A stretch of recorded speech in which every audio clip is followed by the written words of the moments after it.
Voyage en récit Paul Venn. et Geoffroy Scrive. Eh bien, Monsieur Paul Venn, merci de me recevoir chez vous. Nous sommes dans le Vaucluse, à Bédouin. Vous êtes historien, universitaire, spécialiste de la Rome antique. Vous avez fait vos études à Paris à l'École normale supérieure et vous êtes professeur honoraire du Collège de France, où vous êtes entré, d'ailleurs, on pourra le citer, grâce à l'appui d'un certain Raymond Aron. Parmi vos amis, nous pouvons citer le philosophe Michel Foucault, mais aussi M. Lucien Jarfagnon, nous pourrons y revenir. Et si je vous retrouve aujourd'hui, c'est pour parler de deux ouvrages, donc Quand notre monde est devenu chrétien, mais surtout ce petit livre publié chez Albin Michel intitulé Palmyre, l'irremplaçable trésor, qui fut saccagé par Daesh en 2015, et que vous commencez par un épigraphe à Khaled Al-Assad, archéologue, directeur général des Antiquités de Palmyre, de 1963 à 2003, assassiné pour s'être intéressé aux idoles. Alors je Oui. voulais revenir peut-être sur ce Khaled Al-Assad pour commencer. Sur ce, Sur ce monsieur archéologue, directeur oui. général des Antiquités. Ah, je n'en sais rien de plus sur Ah, lui. vous ne le connaissiez pas? Ah non, pas du tout. Je ne l'ai pour cause jamais vu. Il était déjà mort. Il avait déjà été tué. Non, non. Mais peu importe, nous allons partir sur un article d'actualité paru dans le dernier Figaro Magazine sur les traces de l'auteur voyageur Sylvain Tesson, qui est Oui. parti sur les traces des croisés en Syrie. Et il vous cite, Ah bon? il dit dans cet article, alors j'avais envie d'avoir votre point de vue, il est sur Palmyre, auprès des ruines, il dit « Pas un champ de ruines n'est étranger à François, le technicien français qui nous accompagne. Il sillonne les sites antiques pour art graphique et patrimoine. Depuis 27 ans, cette entreprise française, créée par un tailleur de pierre au physique de compagnon médiéval, Gaël Hamon, met les techniques de numérisation et de modélisation 3D au service de la conservation du patrimoine. La réalité augmentée offre aux architectes et aux chercheurs les reconstitutions virtuelles des monuments. Flèches incendiées, temples dynamités, c'est la nouvelle course de vitesse des temps modernes. La 3D aura-t-elle le temps de rassembler ce que l'homme moderne détruit par impéritie ou idéologie? À Palmyre, l'État islamique a pulvérisé le temple de Bel à l'été 2015, avant que les Russes ne reprennent la ville en 2017, repoussant les islamistes sur les rives de l'Euphrate et convainquant au passage les Européens qu'il était raisonnable de ne pas confondre les fous d'Allah avec des rebelles. Paul Venn se félicitait de la conservation 2.0 des splendeurs évanouies. Pour lui, la modélisation permettrait de transmettre l'amour des arts aux générations futures. Pour nous, stégosaures des vieilles forêts, ces techniques ne rendront jamais rien du rayonnement des pierres. Cette nuit, bivouaquant sous les colonnes de l'enceinte du temple de Bel, dont seule la porte a survécu à la déflagration islamique, les ruines semblent plus belles que leur plasma numérique. Que pensez-vous de ces lignes de Sylvain Tesson qui vous cite dans cet article? Est-ce que c'est du romantisme de sa part ou est-ce qu'on peut juger que la reconstitution informatique de ces ruines pourront nous apprendre encore quelque chose? Ça, oui, certainement. Oui, et c'est hautement louable et même salvateur. De les avoir. Ah oui. Parce que qu'est-ce que vous voyez derrière qu'on puisse, dans 50 ans, dans 100 ans, dans 300 ans, les retrouver et les étudier à nouveau? Oui, exactement. Qu'elles nous apprennent toujours quelque chose? Ah, bien sûr. Les nouvelles questions qui auront surgi. Alors justement, j'ouvre donc ce petit livre sur Palmyre, l'irremplaçable trésor. Vous écrivez dans ce livre pourquoi, en août 2015, avoir fait exploser et détruit ce temple de Baal Shamin? Parce que c'était un sanctuaire où les païens d'avant l'islam venaient adorer des idoles mensongères? Non pas, mais parce que ce monument est vénéré par les occidentaux actuels, dont la culture comporte un savant amour pour les monuments historiques et une vive curiosité pour les croyances d'ailleurs et de jadis. Or, les islamistes veulent manifester que les musulmans ont une autre culture que la nôtre, une culture qui leur est propre. Ils ont fait sauter ce temple de Palmyre et ils ont saccagé plusieurs sites archéologiques du Proche-Orient pour nous montrer qu'ils sont différents de nous et qu'ils ne respectent pas ce que vénère la culture occidentale. J'avoue que vous m'avez ouvert les yeux sur cette idée. Je pensais que c'était juste un acte commis contre ceux qui avaient érigé au départ ces temples. Mais non, en fait, Daesh a explosé ces temples contre nous. En faisant ça, ils manifestent, même s'ils ne veulent pas le faire, que l'espèce de vénération des monuments et des idées du passé leur est étrangère. Ce qui compte, c'est ce qui est vrai et faux. L'islam est vrai, donc les croyances d'autrefois sont méprisables, oubliables. La sensibilité et le respect et la curiosité pour les pensées de l'humanité d'autrefois leur est une chose étrangère. Ce qui compte, c'est le vrai et le faux. Et pourtant, grâce à vos travaux, à votre érudition et à vos écrits, un petit peu plus tôt dans ce livre, vous dites « Les empereurs chrétiens interdiront de détruire les temples païens, ces ornements des villes. » Sens esthétique, oui. Oui, par sensibilité esthétique qui est évidemment étrangère à des nullités pareilles. Donc, quand vous faites tous vos écrits sur quand notre monde est devenu chrétien sur Constantin, c'est ce que vous constatez. Il ne balaye pas d'un revers de main ou de sceptre. Ben, ils ont une vive sensibilité esthétique à l'architecture, à la fois esthétique et avec le sentiment que c'est une riche splendeur. Et d'où cela peut-il venir par rapport aux gens de Daesh aujourd'hui? Pourquoi des gens comme Constantin avaient-ils cette sensibilité? Parce qu'ils avaient une intelligence que les gens de Daesh n'ont pas. Ils sont sensibles à des choses que les gens de Daesh ne sentent plus ou n'ont jamais senties. Trouvez-vous que nous perdions un peu dans notre contemporanéité cette sensibilité aujourd'hui? Oh, pas du tout. Vous trouvez qu'on respecte beaucoup notre patrimoine et qu'on essaie de... Fortement, oui. Surtout dans cette région du Vaucluse? Ou un peu partout en France? Un peu partout dans le monde civilisé. Il fait partie de la civilisation depuis le 19e siècle de vénérer et de considérer avec curiosité et sympathie les pensées dépassées du passé. Oui, parce qu'en France, on n'a pas fait beaucoup mieux que Daesh pendant la Révolution française. C'est après que c'est arrivé, ce souci. Ah, mais c'était au milieu, disons vers 1850, sous Napoléon III. Sous Napoléon III. C'est Napoléon III qui a créé le culte des monuments historiques. Oui, avant qui était inexistant, ou presque. Ou presque. La chance a voulu que la Révolution n'ait pas trop esquinté. Vous dites plus loin, en conclusion de ce livre, on ne manqua pas d'évoquer les audaces contemporaines des peintres d'avant-garde et les débuts de l'art abstrait. Ce qui est probable en tout cas est qu'à Palmyre, le sculpteur, devant tant de stylisations possibles inspirées par l'Orient et l'Occident, parce que c'est un carrefour, a pris le parti de s'amuser à en inventer une autre. Oui, décidément, ne vouloir connaître qu'une seule culture, la sienne, c'est se condamner à vivre sous un été noir. Est-ce que c'est là une invitation à ne pas avoir peur de ce qu'on pourrait appeler les audaces contemporaines par rapport à l'art contemporain? Oui, aussi, mais accessoirement.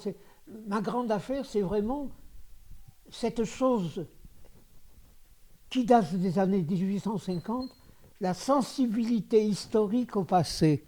Et donc c'est là-dessus que vous avez fondé un peu tous vos travaux. Ça a été une ligne de conduite pour vous. Ça a été une émotion d'enfance.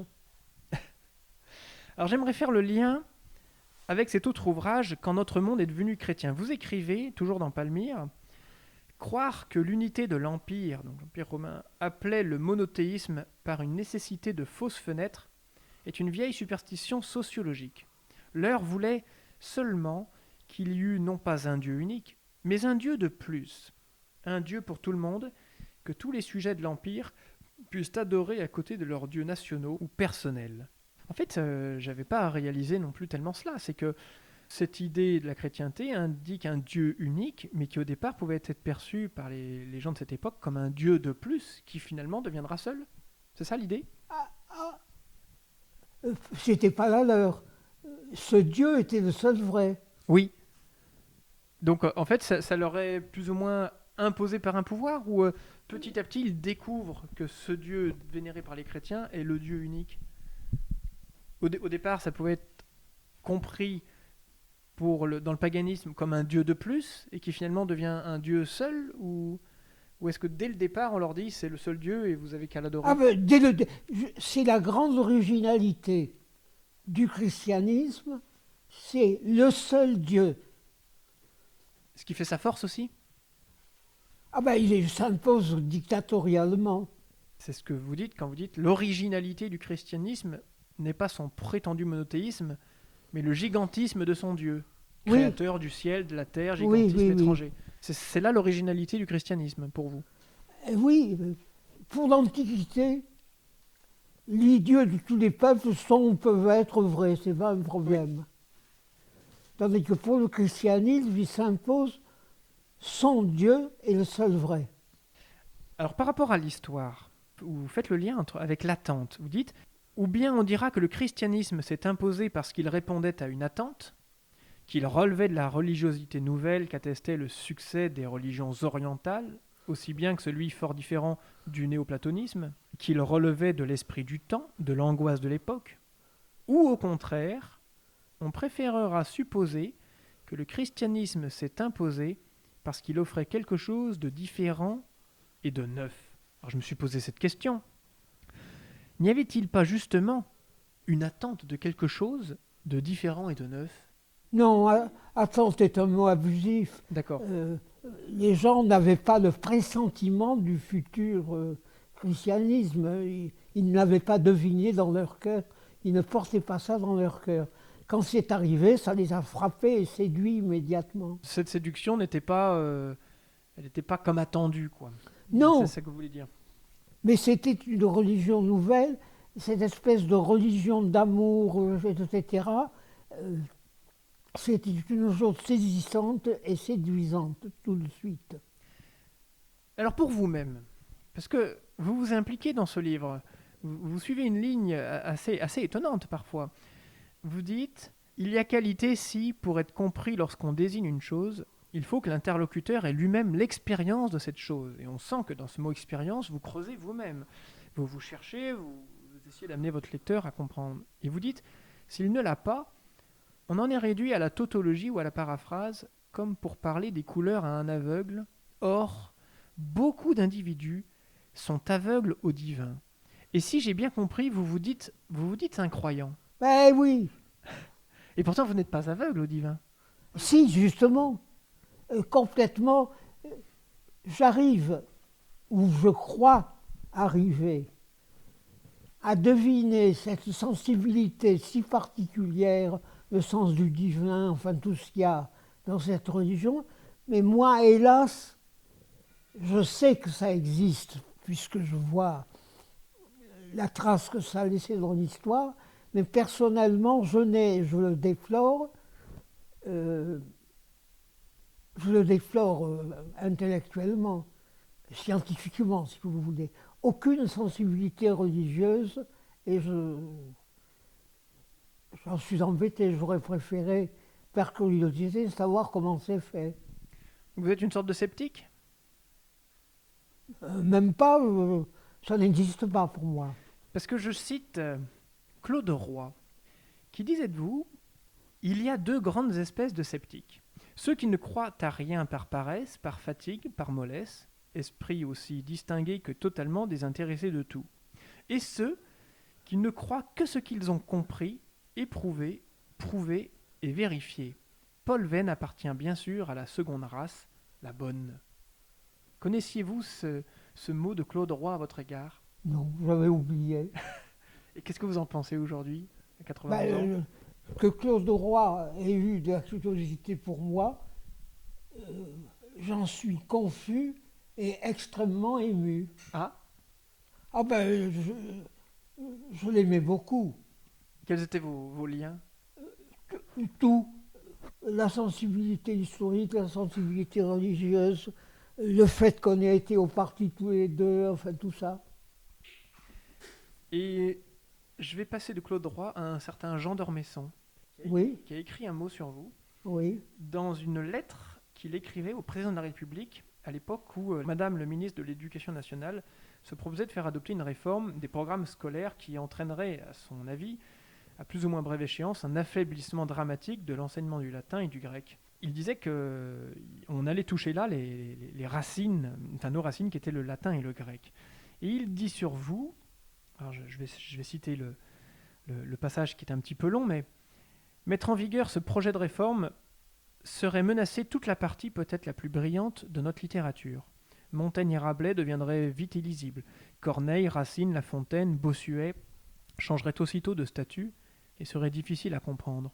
Ronsard, Du Bellay, Chateaubriand, Giraudoux ou Anouilh, sans même parler de James Joyce, tomberaient dans une trappe si nous n'apprenions plus dès l'enfance les aventures d'Ulysse aux 1000 ruses, si nous ignorions par malheur qu'Andromaque est la femme d'Hector, l'adversaire malheureux d'Achille dans la guerre de Troie, si nous nous écartions de cette Rome et de cette Grèce à qui, vous le savez bien, nous devons presque tout.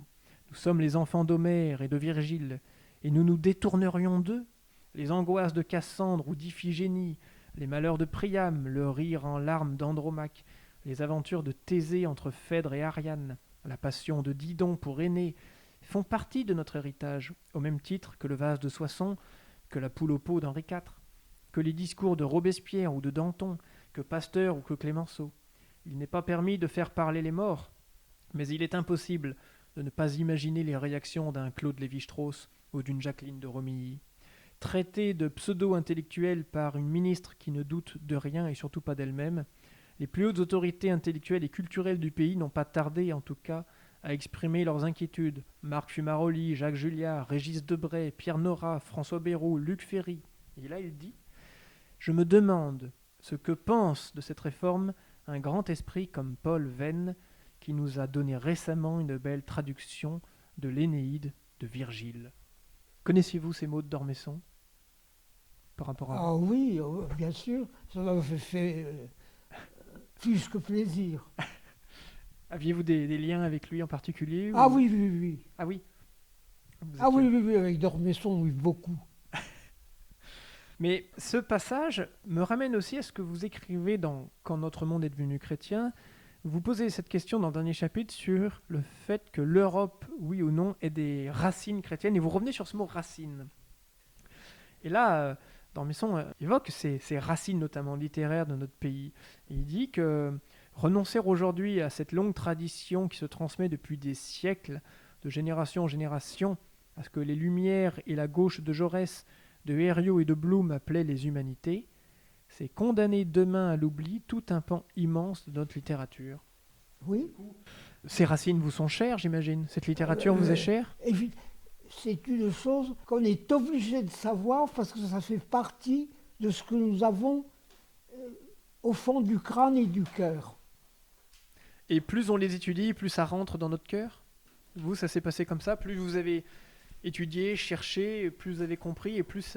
Ah non, il faut que ça y soit pour qu'on n'ait pas le cœur vide.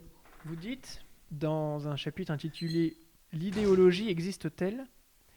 On n'avait pas attendu le Christ pour savoir que Dieu et César font deux. N'ayons pas une idée trop simple des époques primitives.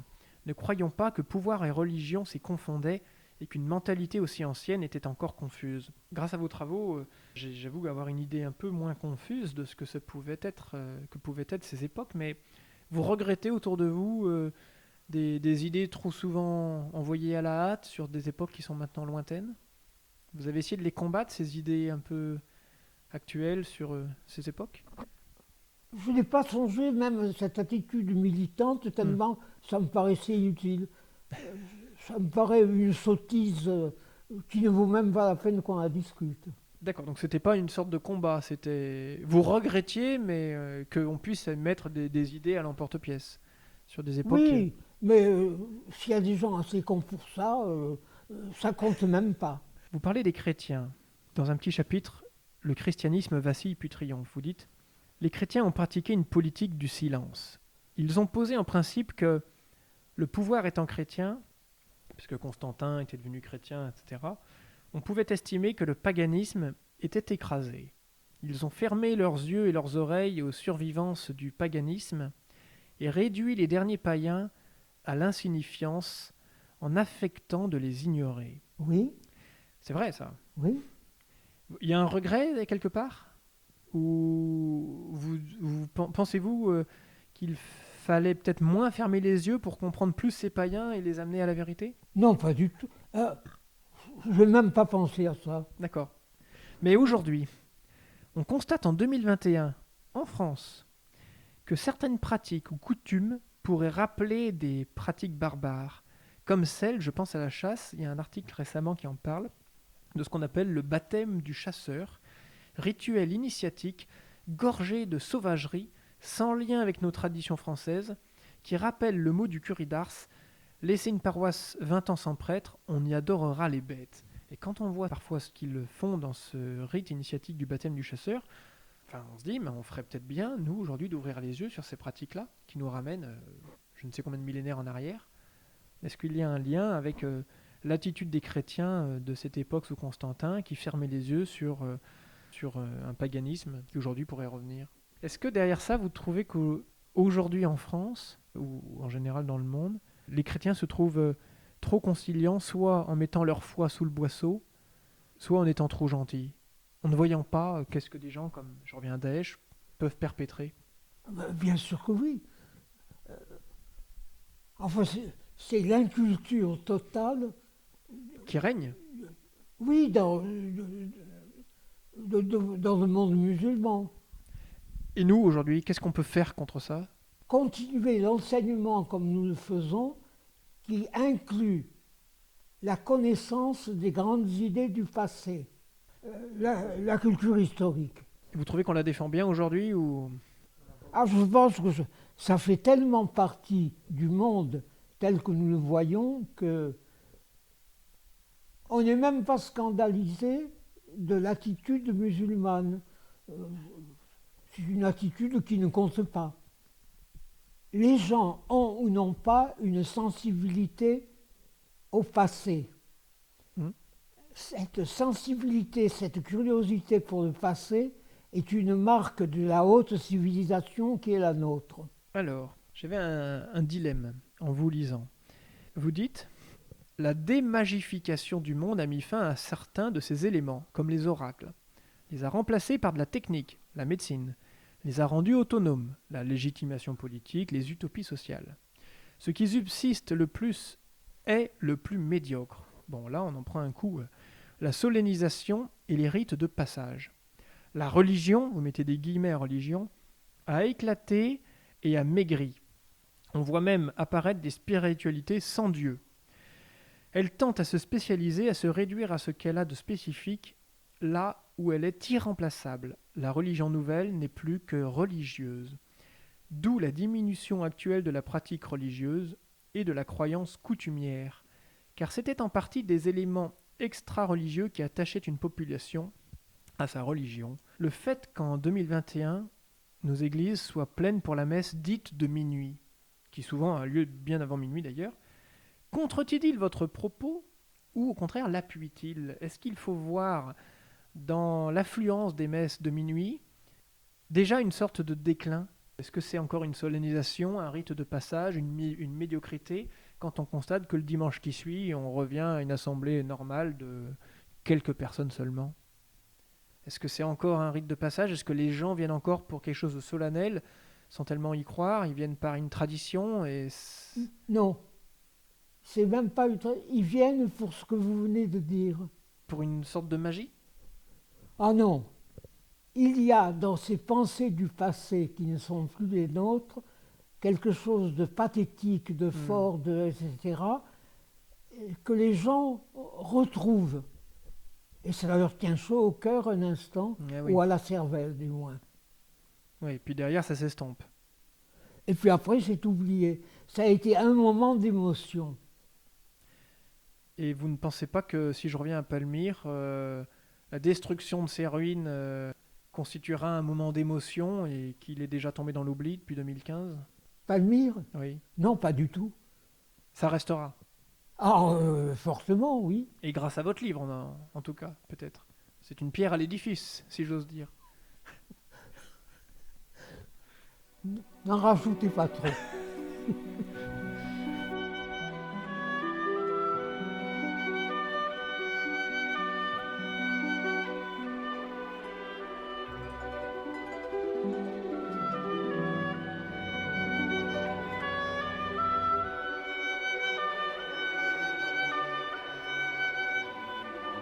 Alors, peut-être aussi faut-il lutter contre nos idées. Vous revenez souvent sur les liens entre les chrétiens de l'époque de Constantin et des siècles qui suivent, leur relation avec le paganisme, leur relation avec les juifs. Vous dites, pour délivrer un message au monde, Israël est une trop petite puissance face aux Grecs puis aux Romains.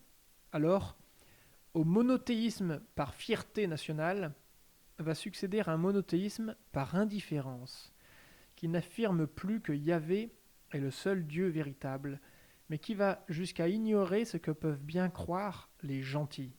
Israël se contente de son privilège de posséder la vérité. C'est très orgueilleux comme attitude. Non, quand on croit vraiment à la religion à laquelle on croit, c'est l'attitude normale. Il y a un mot qui me marque, c'est le mot indifférence. Au monothéisme par fierté nationale va succéder un monothéisme par indifférence. Quand je vois le nombre aujourd'hui en France d'indifférents par rapport aux faits religieux, est-ce que ça vous marque cette indifférence, vu que vous, au contraire, vous Ah n'y êtes pas non, indifférent? monothéisme par indifférence aux croyances autres. Oui, mais je bascule quelques millénaires en avant, je rejoins notre époque, et je vois que même l'indifférence par rapport aux faits religieux en général, que ce soit chrétien ou autre, comment quelqu'un qui se dit comme vous non-croyant mais sensible, trouve-t-il cette indifférence qui règne dans notre monde? Parce que je vois très bien, j'ai vu l'attitude de mes parents, Ah oui. la déreligiosisation du monde est quelque chose de spectaculaire. Hmm. Tellement spectaculaire qu'on s'en aperçoit même plus. Et ça vous effraie? Ça vous attriste? Ah ben, ça m'attriste par pédantisme. Est-ce que ça vous attriste aussi du fait que par ce désintérêt, on, quelque part un peu ce qui nous a animés, ce qui nous a conduit jusqu'à cette société dans laquelle nous sommes, est-ce que vous avez l'impression qu'on perd quelque chose? Ah ben, évidemment. Donc faudrait... C'est Il- un on encouragement. perd- c'est comme si je me mettais à plus m'intéresser aux femmes. Ben oui, ce serait quand même une perte. Mais Paul Venn, le paragraphe d'après, vous dites somme toute, chaque religion n'a foi qu'en elle-même, considère les religions différentes avec indifférence, même si elles parlent de dialoguer, et ne se laisse guère troubler par leur diversité. Oui. Donc vous voyez les religions comme des... comment dire Ah ben, écoutez, si j'étais croyant dans le christianisme, je me foutrais éperdument de l'islam. Alors, que penser aujourd'hui de personnes comme un certain Louis Massignon, comme un Charles de Foucault, ou comme le monastère de Marmoussa en Syrie, qui par leur relation avec justement là l'islam en particulier, étayent-ils votre propos ou contredisent-ils votre assertion sur le fait que les religions sont indifférentes aux religions voisines? Parce qu'il y a comme des liens, il y a comme des rapports parfois. Il y a, oui, bien entendu, de la sympathie pour les gens qui, comme eux, ont, serait-ce pour un autre Dieu, cette sensibilité que personnellement, moi, Paul Venn, je déplore de ne pas plus avoir. De ne plus avoir ou de ne pas avoir. De ne pas avoir, je ne l'ai jamais eu. Mais vous l'avez cherché. Chercher, non, mais Espérer. regretter par pédantisme professionnel. Il est évident Ah. que si j'avais de la sensibilité religieuse, je comprendrais mieux des pans entiers du monde vers l'an zéro. Donc on arrive vraiment à cette expression que la foi est un don, que vous n'avez pas eu. Ben oui, c'est un don que je n'ai pas et que je n'ai jamais eu. Et pourtant vous aviez des amis prêtres. Oui, mais c'était pas mon problème. Justement, quel fut votre lien avec un certain Lucien Gerfagnon, qui a été prêtre aussi il y a un temps? Oh là là, euh, euh, sensibilité religieuse extrême. Oui. C'est pour ça que j'étais très content de le voir, de m'assurer que ça existait vraiment quand je le voyais. Oui, bien sûr. Mais il n'a jamais perdu la foi, même après être sorti du sacerdoce. Non, mais il était protestant. Hein. Et vous savez pourquoi ce revirement dans sa vie? Non. Il s'est jamais... Je sais qu'à un moment, il n'a pas cru, mais qu'il savait comment ça se passait dans les têtes et les cœurs quand on croyait, parce qu'il se souvenait de son passé. Hmm. Et c'est une connaissance que malheureusement je n'ai pas. Et c'était une lumière pour vous? Il vous a aidé, il vous a guidé sur certaines voies de vos travaux ou pour comprendre justement? Il m'a prouvé par son existence et sa façon d'être la réalité de cette sensibilité religieuse, même pour qui n'est plus croyant, mais qu'il a eu. Et que chose que je n'ai jamais eue. C'est comme si j'avais jamais aimé une femme. Hmm. Et en parliez-vous de ces sujets avec Michel Foucault? Parce que je sais que vous étiez proche de Michel Foucault. Ça lui était tellement, totalement indifférent.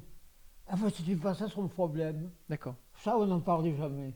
Ça ne l'effleurait pas. Par contre, sur vos travaux d'ordre historique, archéologique, si je puis dire, sur l'histoire, ça le touchait de savoir ce que vous trouviez, ce à quoi vous étiez amené de trouver dans vos travaux sur Rome. Il avait lui-même cette sensibilité si aisément que je ne lui apprenais rien. Et d'autre part, il l'avait si aisément que ce n'était pas un problème pour lui. Ça faisait partie des choses qui vont de soi, comme d'aimer les garçons, si j'ose dire. D'accord. Et Raymond Aron, est-ce qu'on peut encore parler aujourd'hui de Raymond Aron après toutes ces années? Quels étaient votre lien? Parce que je sais que c'est lui qui vous a fait entrer au Collège de France. Oui, C'est ça. Et comment vous a-t-il repéré? il avait été frappé par le fait que j'avais été marxiste, Ah oui, c'est vrai, oui. communiste et tout, que je connaissais ça de l'intérieur. Mhm. Et que néanmoins, Vous en étiez j'étais parti. la preuve qu'on pouvait, malgré une sensibilité politique de gauche, non, pardon, euh, perdre complètement la foi communiste. Et donc ça l'a intéressé. Ben oui, j'étais un cas intéressant Dans une recherche de vérité. dans une recherche de vérité. On pouvait donc avoir été communiste, marxiste et revenir au bon sens. Et donc ça a dû le toucher. Ah ben oui, un communiste qui vomit la croyance qui a été la sienne, c'était mieux que... Mais y avait-il pour vous un simple intérêt technique, si je puis dire, ou une sympathie réelle? De sympathie réelle, aucune. Une sorte de dédain. Il était Ah oui? très enflé de lui-même. Une sorte de dédain supérieur pour les petits êtres comme moi qui sont quand même arrivés à la vérité. C'est-à-dire ne plus être communiste. D'accord, oui, donc ça a dû vous marquer. Ouais, oui. Vous Non, espérez... je m'en foutais. Et vous êtes jamais revus après cette entrée au Collège de France ou vous avez continué à travailler ensemble ou c'était devenu séparé? Non, il est mort peu après Ah oui. m'avoir fait entrer au Collège de France, ce qui m'a soulagé parce que ça allait poser des problèmes pour moi. Ah oui. Parce qu'aujourd'hui, ma génération, quand on entend parler encore de Raymond Aron, c'est c'est son adversité avec Jean-Paul Sartre. C'était les deux. Ah oui, ça fait partie des figures du passé. Oui, oui, c'est ça, oui. Oui, Oui. oui, oui, bien sûr. Mais à cette époque, être ou n'être pas communiste était le grand problème pour Oui. la jeunesse. Et Claude Lévi-Strauss, que nous citions avant, l'avez-vous rencontré ou avez-vous eu des Oui. échanges avec lui? Ah oui, Oui, souvent. De quelle nature? Enfin, sur quel sujet? Euh, il était tellement à côté de tous ces problèmes qu'on n'a rien eu à se dire. Parce qu'il étudiait les Bororo et que vous vous intéressiez aux Romains? Oui, et par ailleurs, bon, c'était pas un problème pour lui. Les Bororo, Oui, c'était tellement autre que... oui, Et pourtant, il nous apprend des choses aussi. Enfin, là aussi, il y a un intérêt peut-être à creuser encore aujourd'hui. On peut, on peut s'intéresser à ces domaines comme les Bororo, savoir comment ils vivaient et en apprendre oui, beaucoup sur nous, de la même manière qu'on peut étudier ce que vous avez étudié oui, auprès de la Rome antique. oui, certes et bien. Eh bien, la question de fond, c'est comment susciter cet intérêt, comment susciter ce désir chez ceux qui sont plus jeunes aujourd'hui pour ces études, pour essayer de comprendre qui nous sommes aujourd'hui. Ah ben je crois que c'est, si on n'a pas cette sensibilité à la base, il n'y a plus qu'à changer de métier. Oui, mais la sensibilité aussi, il faut l'aider à se développer, vous voyez, la personne qui... Ah, j'y ai jamais pensé. J'ai jamais pensé. Vous avez toujours eu ça naturellement. Un intérêt pour et... C'est-à-dire, je me suis dit que si on n'avait pas, ce qui est malheureusement mon cas, de sensibilité religieuse au départ, on était foutu et que il ne restait plus qu'essayer de le remplacer par la connaissance abstraite de la sensibilité religieuse, faute de l'avoir. Je ne l'ai jamais eu. Merci, parce que moi je découvre un domaine tout à fait étonnant avec vous. Là. À savoir, Les liens qui pouvaient se passer à Palmyre, cette fresque avec les femmes voilées là qu'on voit sculptées, c'est magnifique ça. oui. Donc le sculpteur avait été capable de se défaire de ce qu'il avait toujours appris pour dessiner, pour représenter quelque chose d'autre en fait. Ben, on est à l'époque où deux religiosités très différentes sont en concurrence et face à face. Oui. En concurrence et en même temps elles apprennent à se connaître quoi. C'est, Elles apprennent à se connaître. c'est mêlé. Oui, les païens sont très curieux de voir des chrétiens, quel drôle de type, quel drôle de gens c'est. Et les chrétiens sont tout étonnés qu'on puisse être encore païen. Et moi, j'avais jamais réalisé, par exemple, que si les persécutions s'étaient arrêtées, c'est parce qu'ils avaient constaté leur inefficacité. J'avais jamais pensé à ça, en fait. Oui, c'est logique, en fait. Politiquement, vous prenez une mesure, il s'avère que dans le temps, elle fonctionne pas, donc on va essayer autre chose, quoi. Et on s'aperçoit qu'en fait, les chrétiens ont peut-être la vérité. Les chrétiens que vous avez persécutés pendant des années, bon, ben, on s'aperçoit qu'en les martyrisant, bah, il en reste toujours. Donc on se dit, bon, bah, il y a aussi un équilibre politique à assumer, il faut pas que l'Empire s'écroule, et pourquoi pas, quoi. Mhm. Pourquoi pas y adhérer quelque part, ouais. Mais vous faites toujours l'équilibre entre la dimension politique du geste de Constantin et puis sa dimension personnelle. Il y adhère, quoi, il y croit. Ah, Constantin, indubitablement. Même s'il sera baptisé qu'à la fin de sa vie. Ah ben ça c'est j'en ferai autant si j'ose dire. Ben c'est le grand truc. Quel mot d'espérance pourrions-nous dire aux auditeurs qui nous écoutent par rapport à ce que vous avez écrit, par rapport à ce qui est devenu Palmyre? Y a-t-il une espérance que vous aimeriez partager? Qu'est-ce qui vous anime encore aujourd'hui? La sensibilité aux choses du passé. Je n'ai rien d'autre. Je n'ai jamais senti la moindre curiosité pour Dieu. D'accord. Eh bien, c'est sur cette sensibilité au passé qui nous aide à comprendre notre présent Peut-être, oui. que nous terminerons peut-être cet entretien, Bon, si vous le désirez. oui, Merci beaucoup, Paul Venn. je vous en prie.